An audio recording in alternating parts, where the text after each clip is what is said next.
আসসালামু আলাইকুম স্যার। ওয়ালাইকুম আসসালাম। এই যে জিগজ্যাগের খুঁটিগুলা, হ্যাঁ এগুলা এক খুঁটি থেকে অপর খুঁটি দূরত্ব কতটুকু, হ্যাঁ। এবং ছোট গাড়ি এবং বড় গাড়ির ক্ষেত্রে মাপটি একই থাকবে কিনা, এ বিষয়ে বিস্তারিত যদি একটু বলতেন। আপনাকে অসংখ্য ধন্যবাদ। এই যে আপনার জিগজ্যাগের খুঁটি বসানো হয়েছে, এই যে দেখতেছেন যে গাড়িটি আছে, জি এই গাড়িটির দৈর্ঘ্য এবং প্রস্থর 1.5 গুণ।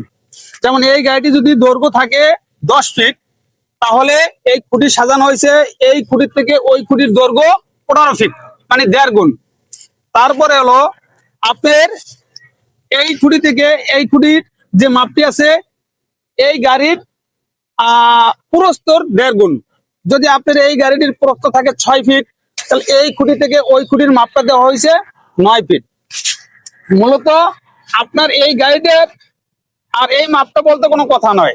আপনি যে গাড়ি দিয়েই ড্রাইভিং লাইসেন্স পরীক্ষা দেবেন, আপনি যে গাড়ি দিয়েই চাকরি নিয়োগ পরীক্ষা দেবেন, ওই গাড়ির দৈর্ঘ্য প্রস্থ 1.5 গুণ মাপ থাকবে।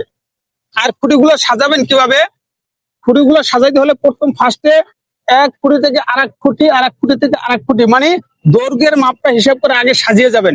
যাওয়ার পরে এই খুঁটি থেকে প্রথমত বামে 1 খুঁটি দেবেন, 2 নম্বর খুঁটি বরাবর ডানে 1 খুঁটি দেবেন, 3 নম্বর খুঁটি বরাবর আবার বামে 1 খুঁটি দেবেন, 4 নম্বর খুঁটি বরাবর আবার ডানে 1 খুঁটি দেবেন। এইভাবে দৈর্ঘ্য প্রস্থ হিসাব করে খুঁটিগুলো সাজাবেন। বুঝতে পারছেন কিনা? জি স্যার, অবশ্যই বুঝতে পারছি। আপনাদেরকে অসংখ্য ধন্যবাদ এত সুন্দরভাবে একটি আমাকে প্রশ্ন করার জন্য।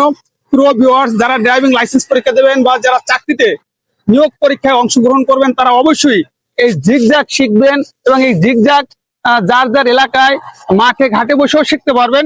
কিন্তু মাপটা কিভাবে দেবেন আর সেটা অবশ্যই আমি বলে দিয়েছি। আর আমাদের ভিডিও যদি আপনাদের কাছে ভালো লাগে, অবশ্যই লাইক, কমেন্ট, শেয়ার করে আমাদের পাশে থাকবেন।